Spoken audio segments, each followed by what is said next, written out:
Hello, people. Welcome to my new channel, or specifically my new show, the Cameron Tucker Show. On this show, I will go over Florida's history from the good, the bad, from the weird to the bizarre, and everything else in between. My name is Cameron Tucker. Was a amateur filmmaker for a period of time, and I'll be providing links to my old channel in the description below. But considering I'm a just, I have a speech impairment, and at times it makes it hard for me to actually want to do types of videos. So bear with me. I will do my best to make these videos as coherent as possible and try to maintain some level of quality. But keep in mind, I'm using the bare bones necessities right now to get this channel going. But if the channel grows and everything is monetized, I could expand and improve the quality. But for the time being, this is what I have to work with. Well, people, how did Florida get found in the first place? Well, the story that everyone knows is that a conquistador named Juan Ponce de Leon came searching for the fountain of youth, and one day came across the territory that is Florida. Well, I have something interesting to show you. First of all, the story of him looking for the fountain of youth is complete bullshit.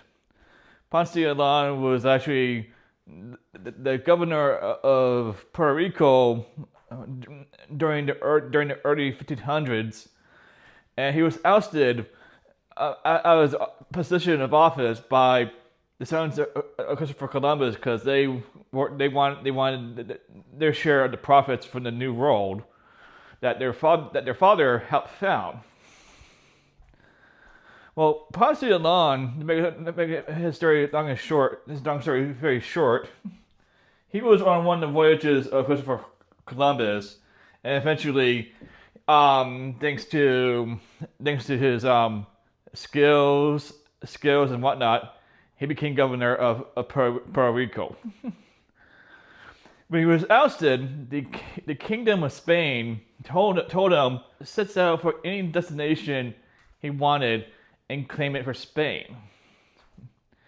And as so happens, in the early 1500s, a map was made in Portugal of the known world at the time.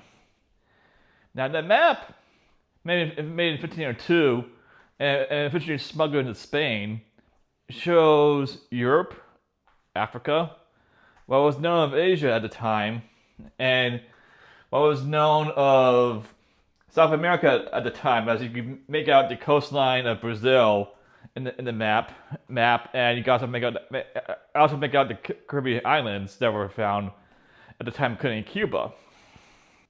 One detail of the Cantino map, of the Cantino Planisphere, I should say, is kind of striking because on the top left corner area of the map, there's a territory that was not found by Christopher Columbus during his voyages.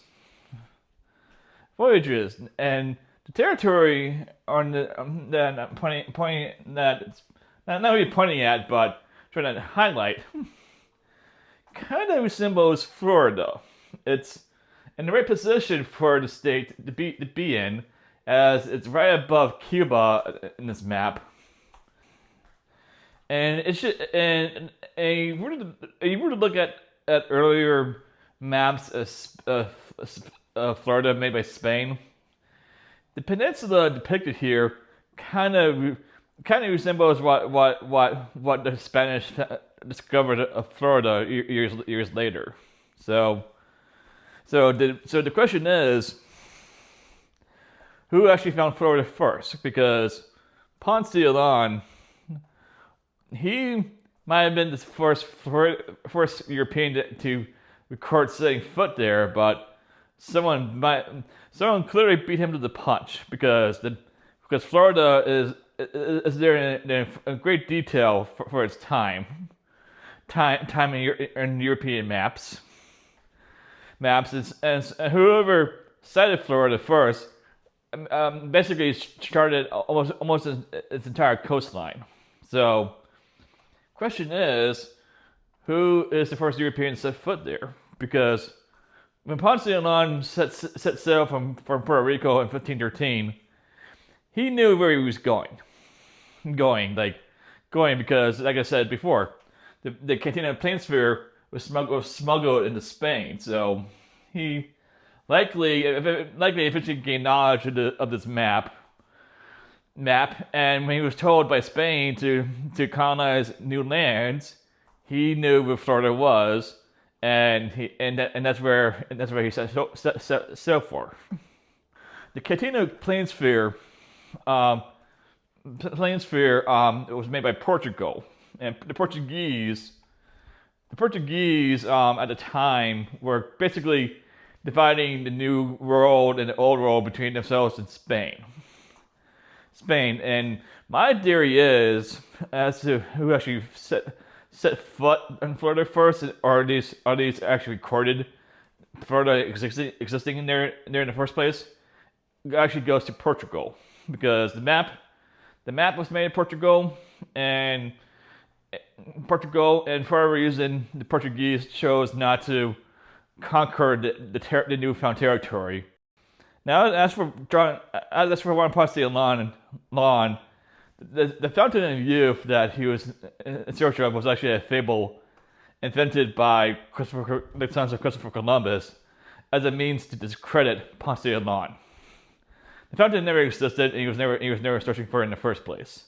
But since his expeditions to Florida didn't really turn a profit, the greedy sons of the man who basically invited the genocide of the Native Americans. Americans basically took advantage of this to discredit his name. But today, Ponce de Leon is remembered as the founder of Florida, while no one knows the names of the sons of Christopher Columbus. So there you go. That's the review for the first video for the Karen Tucker show. Until next time, please like and subscribe, and hopefully we have more interesting Florida history to go over. Peace out.